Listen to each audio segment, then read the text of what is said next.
আরও যদি গার্লফ্রেন্ড থাকে ভাই তাহলে আসতে পারেন আমাদের জাফলংয়ে ঘোরার জন্য। এই যে দেখুন গার্লফ্রেন্ড নিয়ে, এই যে দেখুন আমার তো গার্লফ্রেন্ড নাই, তাই একা একা আসছি ঘোরার জন্য। একা আসি নাই, সাথে আমার বন্ধুরাও আছে, তো ওদের সাথে ছবি তুললাম।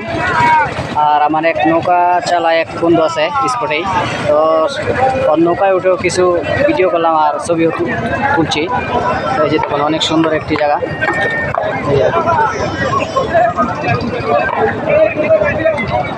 এই যে দেখেন প্রেমিক প্রেমিকা থাকলে এরকমই হয়, আমাদের তো তাও নাই।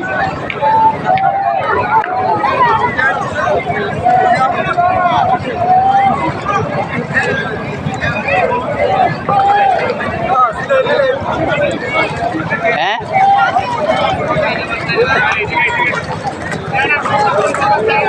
এই